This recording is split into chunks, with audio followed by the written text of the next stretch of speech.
Is it too early to get worried? There's plenty of time to change things and improve.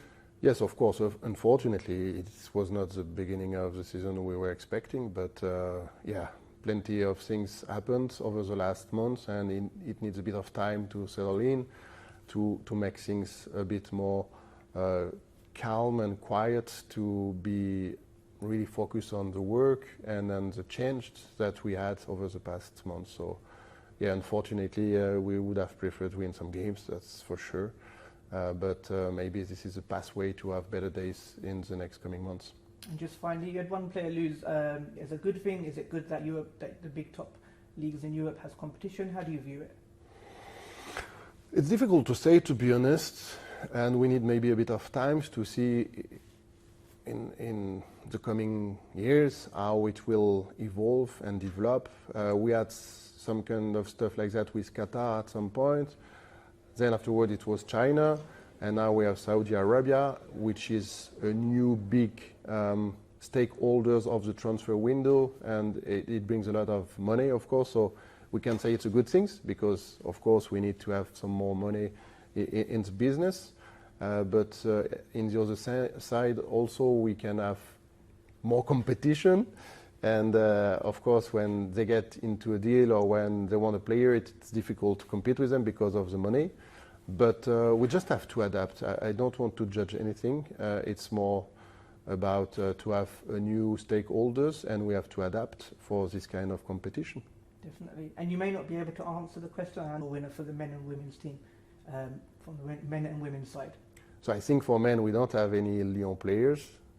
For women's, we have. I think Wendy Renard for a while now should have won something because she's one of the most iconic women players we have in the game for the last decade, I believe. And I would like her to have at some point some rewards, and I think she deserves it, even if we didn't win Champions League and we didn't win World Cup with France and with OL.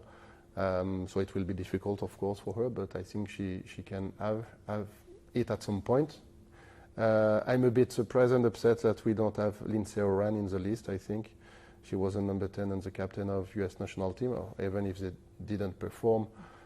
For me, for the last 3 or 4 or 5 years, she's one of the best players in the world, and I'm a bit upset she's not in. But I don't decide, and of course I didn't answer properly your question, but that was my answer. That's a perfect answer. Thank you so much. Welcome. Really appreciate your time. Thank you. This past 2 weeks where things have been very difficult. Does that just prove maybe football overall has a bit of progress to be made, that we have these instances? Yeah, it's a real pity, to be honest, because we talked more about all these kind of events and the fact that Spain has been world champion, and it's a pity. I think it's unfortunately part of the game, part of the evolution of society also, and maybe we need some events like that to make things better afterwards, and I hope that it will be a big steps to provide and to help that things will be more positive, and we will be more focused on the sports side, on the football side, and all what is around. I'm really from football. I'm not a political. I'm not social media or stuff like that. I'm really love this game, and I want to talk about world champion Spain, and I want to talk about tactical. I want to talk about stuff like that, and not about all that. Definitely. All the things. Of course. And if I could just ask a quick question on the New Zealand, what has this World Cup done for women's football? It showed that even if it's at the other side of the world, it can be a great event. And it showed also something important, that you play women's football in different parts of the world, where for men's football it's not that big.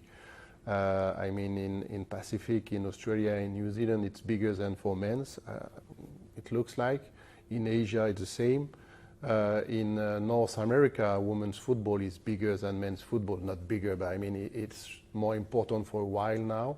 So it means that the worldwide attention of fans and of different stakeholders are maybe more important for women's football. So it means a lot. And I think women's football has to take the benefit of that.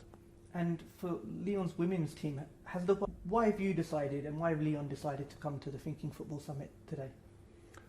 Well, I mean, it's now a summit well known and with some high-level speakers, with also the will to share best practices, share knowledge around football, and I'm really for sharing anything. You know, we don't have to protect ourselves, we don't have to hide anything. No, we are here to share best practices, and I think this summit is one of the occasion to make it. So we are really delighted to be part of it. And you were on the panel for women's football, and there's quite a few panels over the 3 days about women's football. What does that say that a big event like this has women's football at the top of the order? It means that women's football is coming. Women's football is bigger and bigger, and I think this is a good thing. That's what we see over the past years with, of course, World Cup just finished, with the Euro in England.